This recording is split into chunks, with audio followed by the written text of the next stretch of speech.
종자를 준비를 해야 되는데 8월부터 해가지고 농업기술센터 보급종을 신청을 해야 되는데 없으면은 자가체종을 좀 해야 되고, 또 특히나 친환경 유기재배를 하시는 분들 같은 경우에는 내년도부터는 종자를 자가체종해서 쓸 수밖에 없는 그런 입장인데요. 자가체종을 했을 때 종자를 선별을 잘 하셔가지고 다음에 종자로 써야 되는데 건조가 좀 잘 돼야 됩니다. 그래서 일반적으로 우리가 그 도종하는 그 건조하고 종자의 건조 수분 함량하고 종자로 쓰는 수분 함량은 조금 틀립니다. 그래서 종자로 쓰는 그 수분 함량은 일반적으로 우리가 도정하는 것보다는 조금 더 낮게 되고, 그래야 저장성이 굉장히 오래 갈 수가 있겠습니다. 너무 많이 낮춰버리면은 다음에 발화에 좀 문제가 있기 때문에 한 14% 이하 정도 맞추는 게 제일 좋고요. 이제 친환경 하시는 분들이 자가체종을 해서 이제 계속해서 내 종자는 내가 써야 되겠다라고 했을 때 계속해서 지속적으로 쓰면은 혼입이 많이 되기 때문에 소량성이 떨어지고 감퇴가 좀 됩니다. 그래서 4년 주기에 한 번씩 종자 갱신을 좀 하는 게 좋지 않나 생각됩니다. 종자를 받았으면은 소독을 좀 해야 되는데요. 종자를 통해서 전염되는 그 병들이 굉장히 많이 있습니다. 특히나 깐부기 같은 경우에는 100% 그 종자를 통해서 전염이 되기 때문에 종자 소독이 굉장히 중요합니다.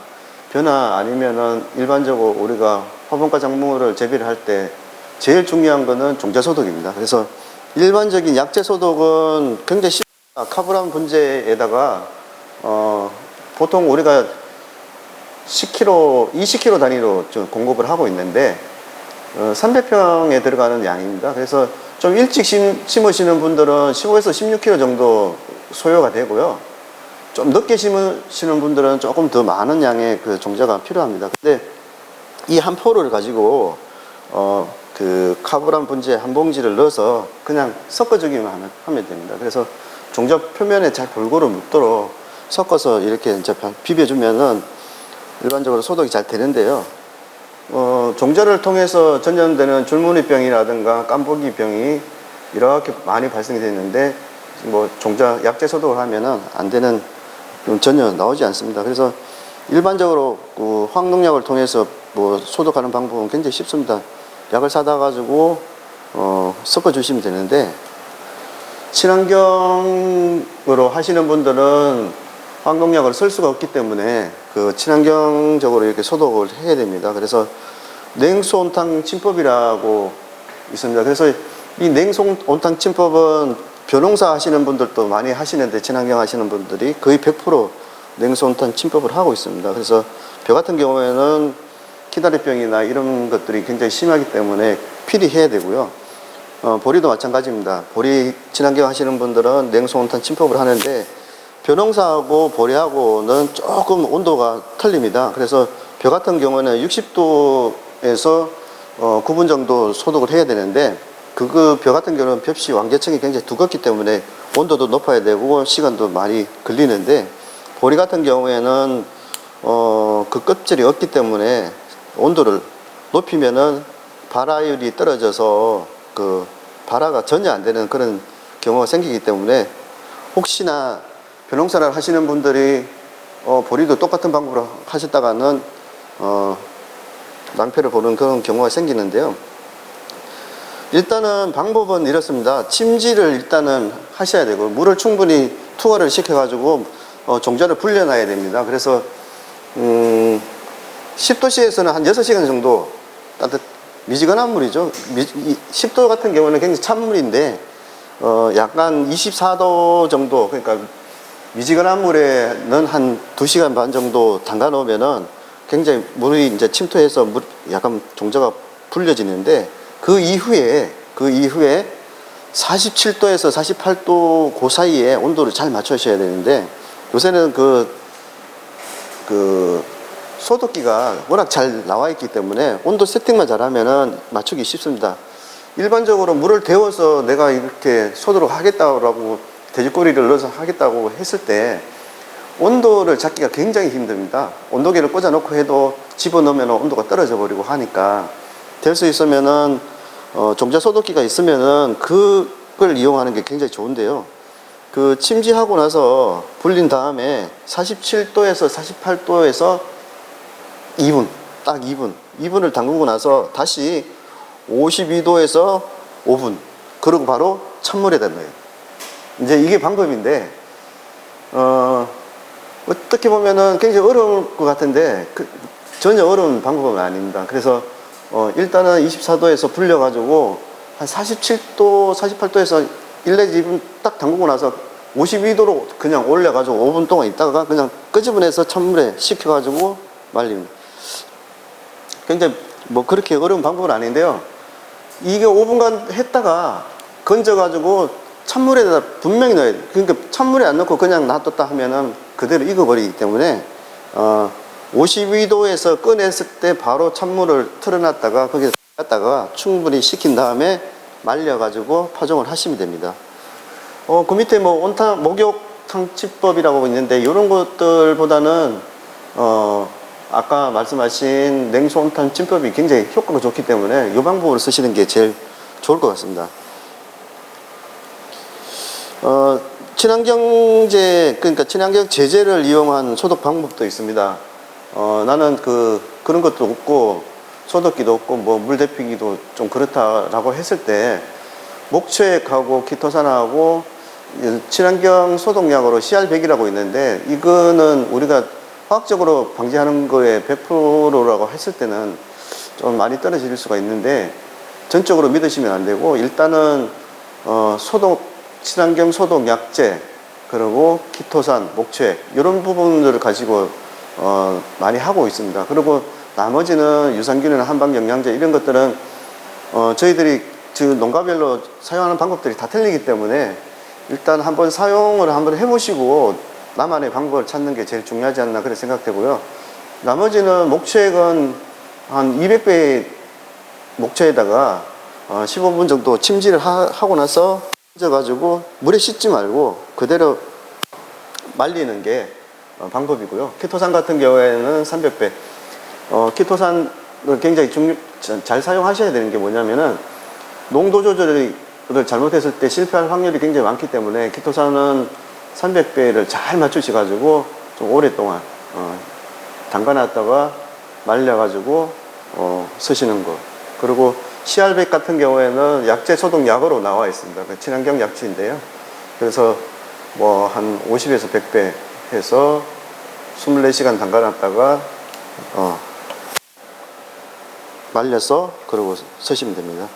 일반적으로 이제 100% 소독을 하려고 그러면은 벼농사도 마찬가지지만은 온탄 소독을 하고 CR100에 담갔다가 그러고 쓰시면은 완벽하게 병강제를 할 수 있다라고 할 수 있겠습니다. 그래서 그 종자로 통해서 이제 전염되는 병들이 이렇게 많습니다. 이런 병들만 방제를 하고 나면은 특별하게 보리농사 같은 경우에는 뭐 병으로 인한 그런 문제는 큰 문제가 되지 않을 것 같습니다. 보리를 재배를 할 때 제일 큰 문제는 뭐냐면은 저온 내저항성입니다. 그래서 저온에 견딜 수 있는 그런 품종들을 재배를 해야 되는데 일반적으로 이제 중부지방 같은 경우에는 아까 말씀드린 다향이라는 겉보리는 다향을 많이 재배를 하고 있고요. 쌀보리 같은 경우는 새찰쌀이나 제한찰. 최근에 이제 제한찰 보리가 굉장히 많이 들어오고 있는데요. 이 두 가지 품종을 좀 많이 하고 있습니다. 밀 같은 경우에는 건강밀을 많이 쓰고 있죠.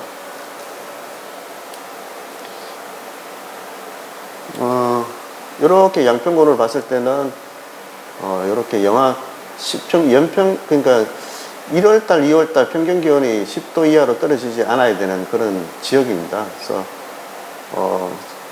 실질적으로 이 밑에 지방보다는 보리 재배하기에는 굉장히 열악한 조건이지 않나 그런 생각은 들고 있습니다. 보리 파종을 지금 할 시기인데요. 보리 파종을 언제 하냐면은 9월 말부터 해가지고 10월 중순까지는 필히 하셔야 되고 온도가 기상을 보고 파종을 좀 하시는 게 낫습니다. 왜냐하면은 너무 일찍 파종을 해가지고 보리가 엽수가 5매 이상 나왔을 때는 동해를 입던가 아니면은 조기 이삭이 달리는 그런 경우가 생기는데요. 그래서 지금 양평 같은 경우에는, 양평이나 경기도 같은 경우에는 10월 20일에서 25일 정도가 적당하지 않나 생각됩니다. 그래서 일단 월동 전까지 잎이 5매 정도는 나와야 되고, 너무 일찍 파종하면은 조금나 이렇게 분할수도 감소되고요. 너무 자라가지고 동해에 굉장히 약합니다. 그러면은 얼어 죽습니다. 너무 일찍 심으면은 어린 이삭이 생기거든요. 어린 이삭이 생겨가지고 얼어 죽고, 그리고 어린 이삭이 생겼다는 거는 뭐냐면은 다음에 이삭이 또 안 생긴다는 거죠. 이삭이라는 거는 우리가 열매를 확보하기 위한 그런 그 과정인데, 미리 이삭이 생기면은 다음에 수확량이 많이 떨어지는 그런 경우가 생깁니다. 대신에 이제 너무 늦게 심으면은 많이 어린 시기에 올라오기 때문에 얼어 죽죠.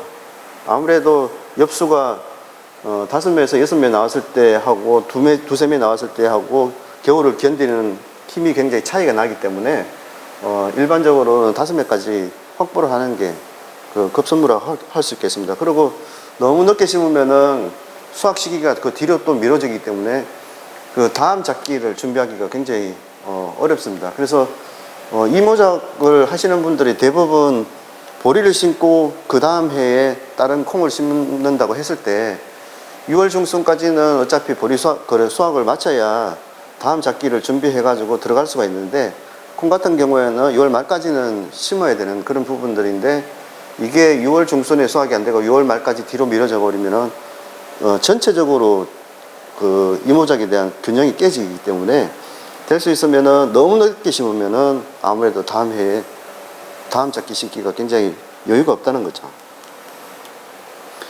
그 심는 깊이를 보면은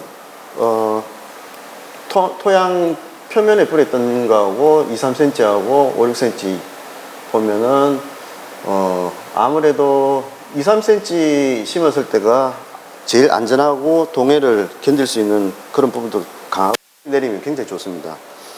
뒤에 보시면은 요거는 이삭수 확보인데요. 10월 26일 날 심었을 때 그 보리 파종 전경이고요. 요거는 조금 더 뒤로 밀었을 때 나왔던 잎 색깔이나 잎수가 좀 많이 차이가 나는데요.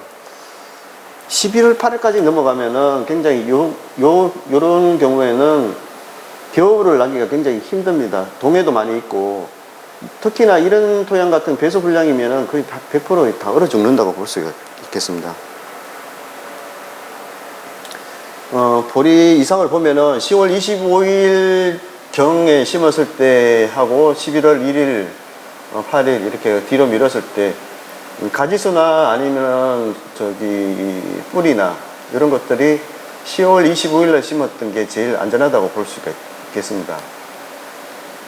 월동 전하고 전후 사진을 좀 보시면은 10월 13일 거하고 10월 25일 게 있는데요. 10월 13일 같은 경우에는 약간 기상 전반적으로 봤을 때는 그렇게 나쁜 상태는 아닌데, 너무 일찍 심으면은 아까 말씀드린 것 같이 이삭이 빨리 좀 달려가지고 조기 이삭이 나오는 그런 경우가 좀 생기는데요. 지금 겨울 기상이 너무 따뜻하고 또 지금 가을 기상도 예전에 비해 가지고 1도 정도 높아졌다고 할 수 있기 때문에 약간 뒤로 미루는 게 좋지 않나 그렇게 생각됩니다. 그래서 10월 25일 날 심었을 때가 제일 안전하고 수확량이 제일 많이 나오는 그런 경우를 볼 수 있겠습니다. 11월 달 넘어가면은 거의 안 나온다고 볼 수 있겠죠. 수량성도 좀 차이가 납니다. 그래서 10월 25일, 22일에서 이렇게 27일까지 이렇게 심었을 때가 제일 많은 수량을 낼 수 있는 그런 조건이라고 할 수 있겠습니다. 너무 일찍 심어도 안 되고, 너무 늦게 11월 달 넘어가도 안 되고, 그런, 일단은 심는 시기를 잘 결정을 하셔가지고, 전체적인 그 일정을 좀 조정하시는 게 좋을 것 같습니다. 파종량은 20kg가 원래 기본인데, 일찍 심으신 분들은 조금 파종량을 좀 줄여셔야 되고, 11월 달까지 만약에 뭐 내가 너무 늦어가지고 적정 시기를 놓쳐가지고 뒤로 미뤘다고 하면은 조금 양을 좀 늘리는 게 좋습니다. 그래서 일반적으로 산파하고 줄파하고 두 가지 방법을 많이 쓰고 있는데요. 보통 재배 같은 경우에는 휴폭은 60cm 정도 되고 파폭은 한 18cm 그렇게 뿌리고 있습니다. 휴릭 광산파라고 하는데 일단은 요새는 일괄 기계들이 많이 나와 있기 때문에 1m 20 정도로 해서 10조로 그냥 끌고 가는 그런 경우를 많이 쓰는데요. 여기 중부지방 같은 경우에는 산파를 하고 나서 배토기를 가지고 그냥 배토를 하는 방법을 많이 쓰고 있습니다. 종자량은 말씀드렸다시피 뭐 16에서 20kg 정도 들어가고 복토 깊이는 2, 3cm 이 정도만 맞춰주시면은 적당하지 않나 생각됩니다. 보시면은 이렇게 이 배수로를 잘 안 내주시면은 봄에 그 습해를 받는 경우가 굉장히 많이 생깁니다. 그래서 배토기를 가지고 양쪽으로 해주셔야 되고 봄에도 한번 배토를 해주셔야 되는데 이렇게 되면은 지금 동해뿐만 아니고 습해를 굉장히 많이 받아가지고 봄 되면은 거의 습해 피해를 받아가지고 생육이 굉장히 지연되는 그런 경우를 볼 수가 있는데요. 보시면 습해 받아가지고 지금 뿌리가 이렇게 나오거든요. 파종량 깊이를 보면은 2cm 정도가 굉장히 실뿌리나 잔뿌리 같은 경우 굉장히 많이 나오는데 너무 깊이 심으시면은 직근 큰 뿌리만 생기고 잔뿌리가 없기 때문에 보리는 잔뿌리로 생육을 하기 때문에 잔뿌리 확보가 굉장히 중요한데 너무 깊이 들어가면은 큰 뿌리밖에 없기 때문에 상부가 그렇게 많이 생기지가 않습니다.